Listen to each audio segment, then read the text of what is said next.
us to take that power back and start believing the truth over our lives.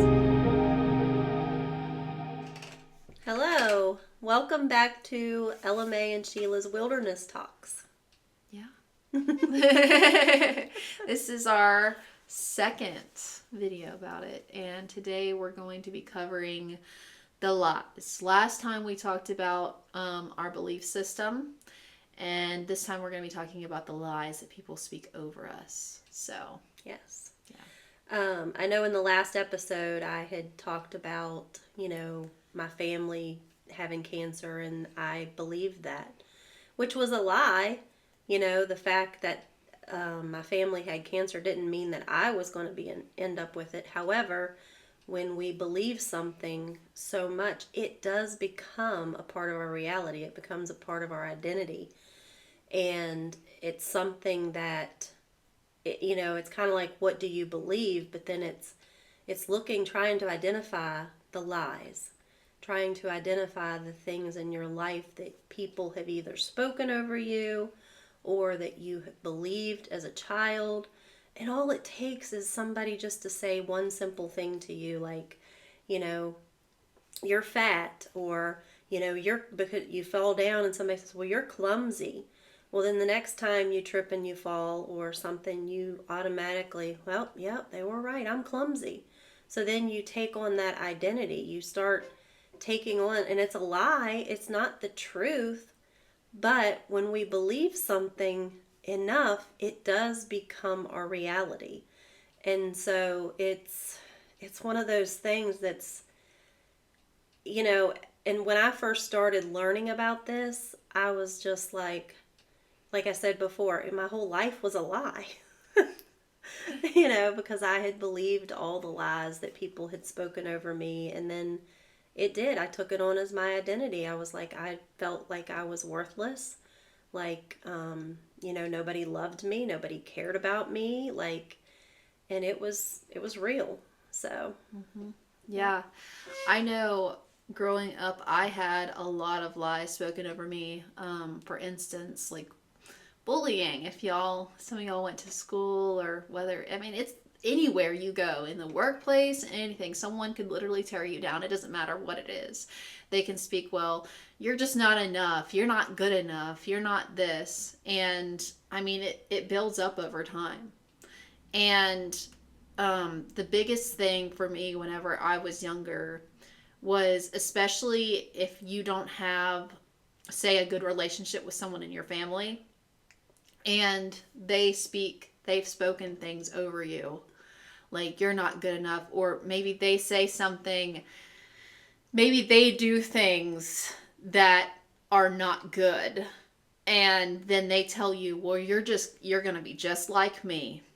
That was one of the biggest things that I had to work through when I was younger, because I grew up with a father that was not really present. He was still there, but not, he wouldn't spend time, he wouldn't do things like that, and he was like constantly going places, doing things that were just weird. And then it was like one day he was like, you're gonna be just like me. And I remember repeating that to myself so many times, and I was like, I'm not gonna be like you. I was like, and it's almost like I took on this lie, or this fear of, what if I am gonna be just like him? And it goes back to almost like if someone were to come over to my mom and be like, you have red hair, and it's like, she doesn't have red hair, but yet another person will come and be like, well, you have red hair. Is she going to believe that she has red hair? No, she doesn't have red hair. So it's definitely been interesting working through those things, and also identifying the things that people have spoken over us and not coming into agreement with the things. Mm-hmm. Yeah. That's the biggest thing. And it's also, in the beginning, it's identifying them. And this goes, you can also tie lies into life and death as the power of the tongue.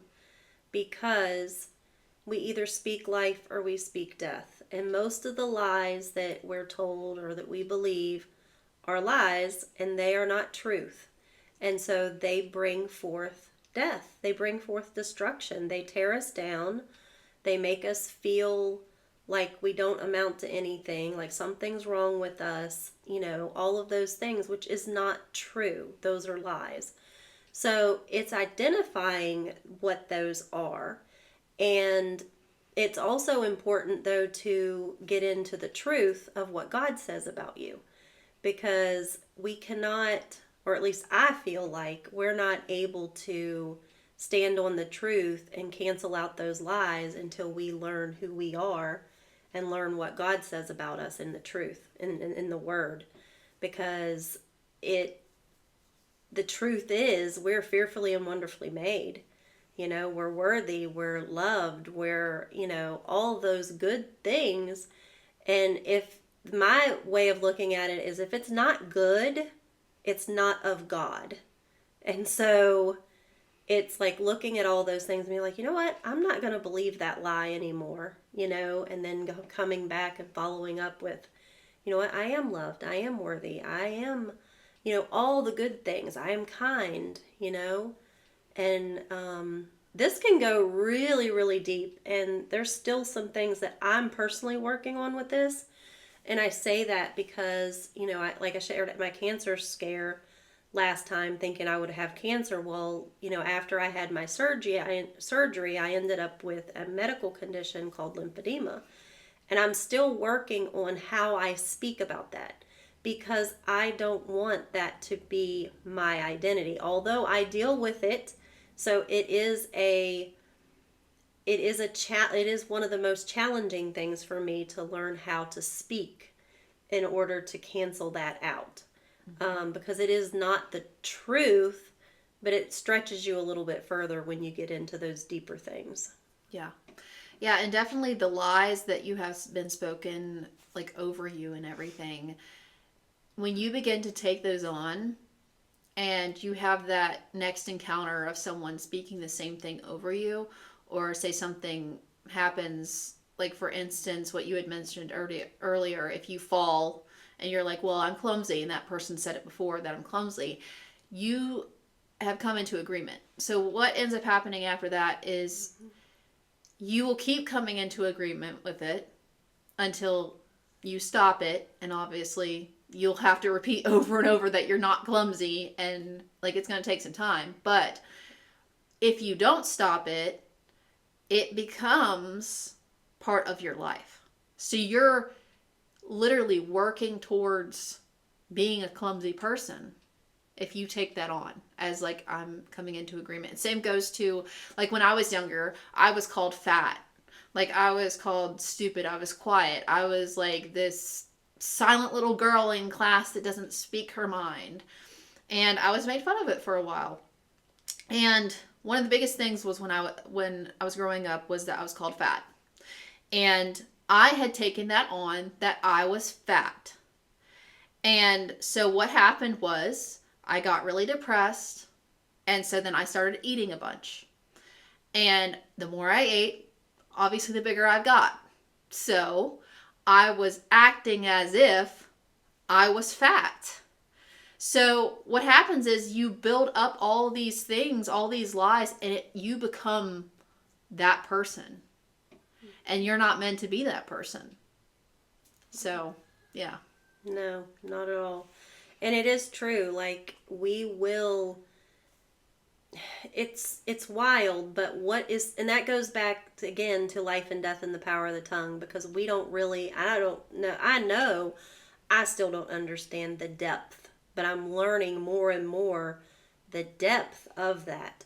Because if God can speak the world into existence by just his words, then we can speak it's either going to be good or it's going to be bad. And those words carry power, and those words do bring forth eventually whatever it is that was spoken.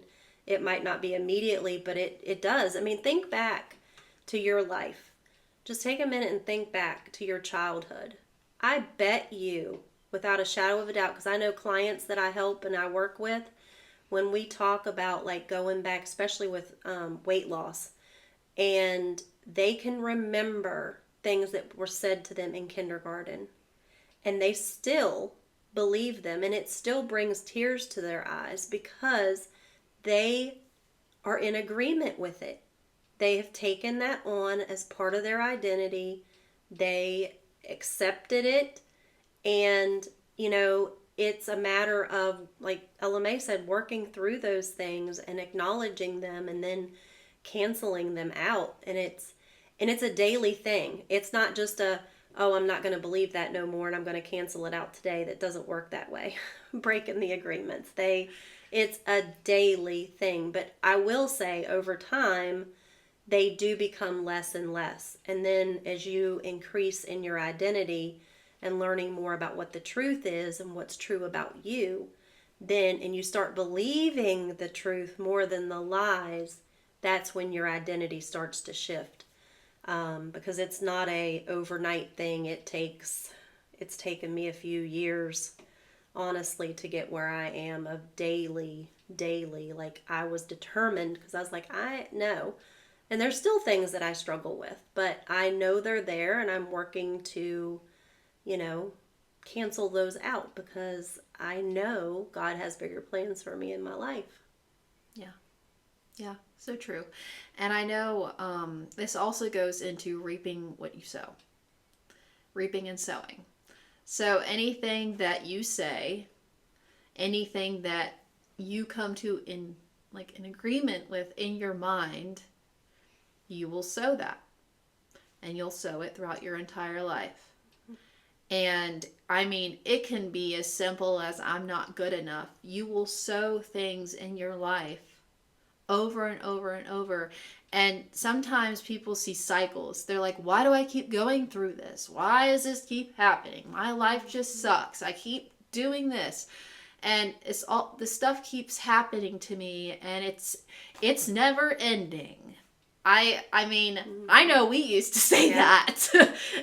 Yeah. But it's something that I hear a lot. And it doesn't have to be never ending. It doesn't have to be never ending. Yeah. And if you keep coming into agreement with it, it is going to be, until you stop it. Yep. So. And it's learning how to speak differently. I know one of the things I always used to say, it's always something. And I'd be daggone, and it was always something. Something broke, something happened, something. And it took a while, but I don't think I'm not saying I never say it, because things that we've gotten in the habit of saying for years and years, you still slip up from time to time. But I don't think I say it I know I don't say it like I used to. Yeah. So. No. And it's funny, when you start working on these things too, you're able to identify so quickly when somebody speaks. You're like, don't say that. You might not say it right to them right then. It depends on who it is. But it's like, do you realize that you're speaking, you're sowing? Yeah. You're going to reap what you're sowing, because you're sowing those seeds and putting it out there. So yeah. It's just, the biggest thing is the awareness. And that's what we want to bring to you, just to start becoming aware of what you're saying.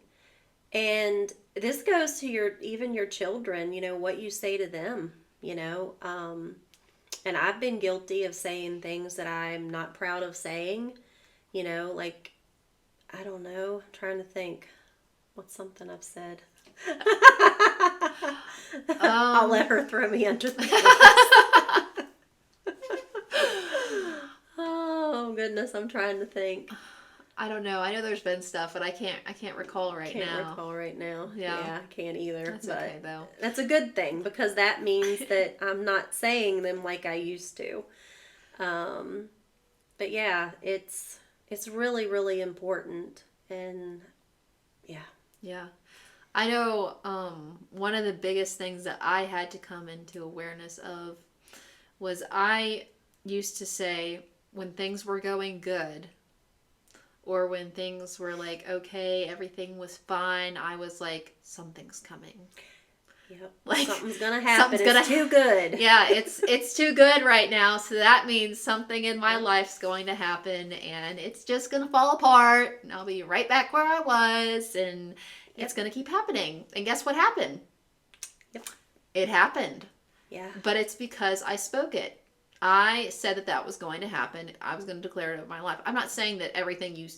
Obviously, there can be crazy things that you say that's not going to happen, obviously. But when you're speaking constant death over your life, the same thing over and over, it's going to create cycles. Yeah. And it's why there is cycles, because you haven't stopped it. There's something there, and you haven't stopped it. It's why it keeps happening over and over and over. So, yeah. Yeah. It is so true. And I used to do that same thing, because it was like, this is just, or this is too good to be true.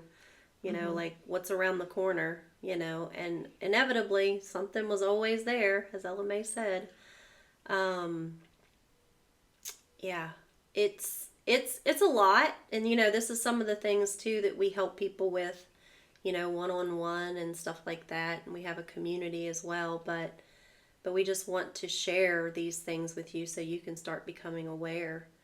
And if you ever have any questions, drop them in the comments, and we'll try to address them when we come back on our little talks and share, because we have been on quite a journey, and it's really on our hearts to just share the things that we've learned in hopes that it can help you, in hopes that you will, something will click, and you'll be like, you know what, I don't want to live this way, and this is not my truth. This is not how I want my life to be, and I want to do better and figure out how to, start speaking life and not death. And, and this is the same thing that happens too. It's like, it's kind of like if you ask somebody, how are you doing today? Or how was your day? Well, normally everybody goes to the negative. They tell you everything that was wrong with the day. Or at the end of the day, I'm just so tired. Well, when we say that, then that we're speaking that, then we act as if we are even more tired because we're speaking it. So this goes in, I don't even know, the depth of it is just in every day in how we speak and what we say. In everything. Yeah. Yeah, it can get really deep. I mean, even like we're just talking about what you speak. It goes as far as into what you allow into your mind. Yeah. What you allow to come in over and over and over. So, yeah. Which becomes part of what you believe, which... Yeah. Yeah. Yeah. So... But we just wanted to give y'all a little awareness about that. And also, as you can see up here, you can see our whole board. Oh my gosh. Yeah. But if y'all have any gratitudes, answered prayers, or any prayers that y'all need, feel free to drop it below, and we'll add a little thing in the beginning of our videos. So yeah, because that is one thing we believe in, is the power of prayer. It's so powerful, and we have more power than we've been led to believe. And it's time for us to take that power back and start believing the truth over our lives. And, in the prayer, it goes deeper. It's kind of like, I know me as a mom, I've always felt like it's my responsibility, which it is, because I'm going to stand before God when I get there to heaven. But, I'm the one that breaks the chain. I'm the one that breaks all the generational things, all the things from my past, to where it doesn't pass on to my children, so that they don't have to deal with the things that I did when I was younger. And so, but it does begin in prayer, and learning also. That's a whole nother topic, learning how to pray, because some people come to me and they're like, I don't know how to pray. I don't know how to hear from God. So if there's a topic that you would be interested in, that you're maybe struggling with too, drop that below, because we truly want to just bring to you things that can help you to improve your life and in your journey, and so that you can have a better life and a happier life and more joy and filled with God. So Yeah. Yeah. And I think that concludes our. Yeah. That's it. So we'll see y'all on the next one. All right. Yep. Thanks All for right. joining us, and we'll see you next time. Yep. Take care.